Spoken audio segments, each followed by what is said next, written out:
Do you ever find it hard to think clearly sometimes? Do you find it difficult to think sometimes? I know with me, it's one of the more challenging things in my life. As many of you already know, I enjoy ADD.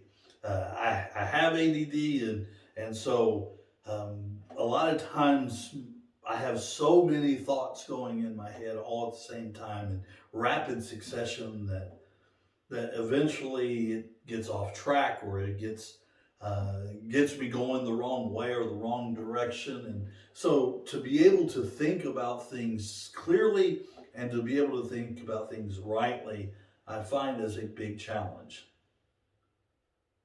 So I find these verses sometimes extremely challenging. Paul is writing to a church at Philippi, and as he is writing to this church, he is trying to encourage them to follow Christ.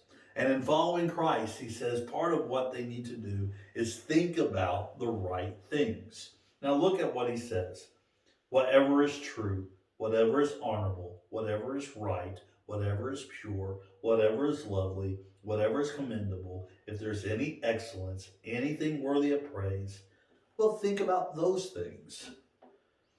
Okay, I've already forgotten what things I'm supposed to think about, and I just read them. I mean, this is how hard it is for me in order to really grasp a hold of the reality of what he's saying. I understand the concept, I understand the theology, I understand the practicality. It's the practice of it that is so challenging to me, but it's no excuse. You see, it is important that as we are seeking to serve the Lord and we are seeking to do the things that he wants us to do and we are seeking him just above everything else, seeking him, we need to have our minds focused on the right things.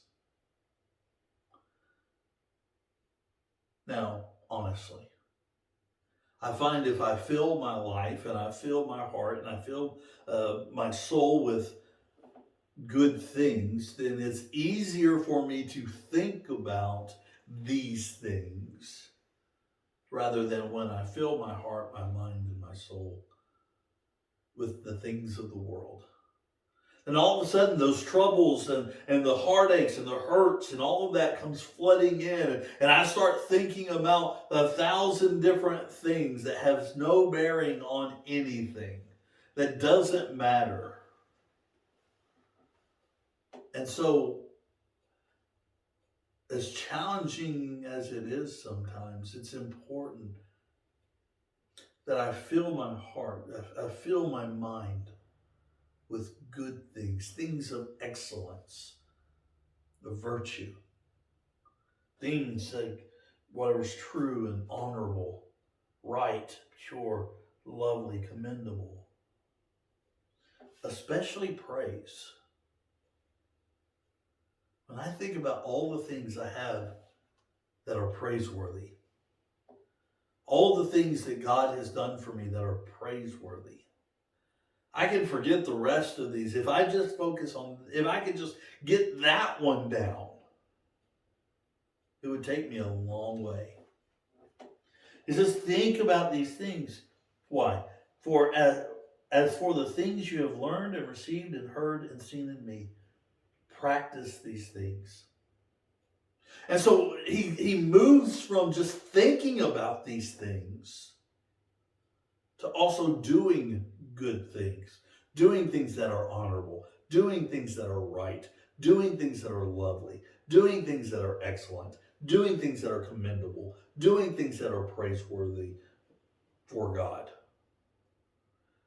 Do those things, do those good works, serve the Lord. It is so important for us to do that. Because look at what happens in my mind of chaos and in my mind of ADD, that 1,000 thoughts seemingly all at the same time, and these words that seem so impossible to me, and yet it's a promise from God. Look what he says, the God of peace will be with you.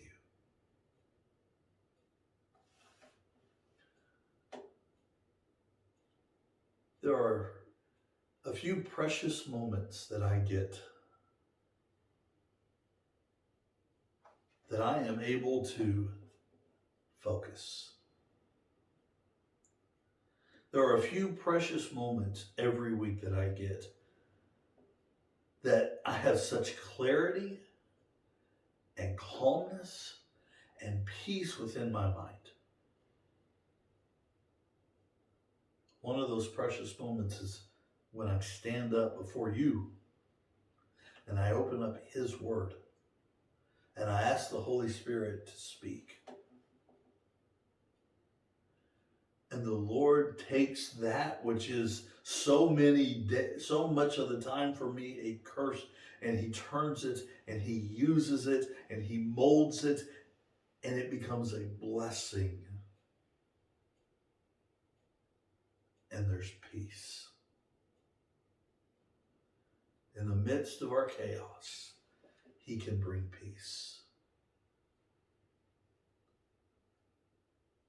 Why don't we try thinking about those things and doing those things so that we too can live with the God of peace.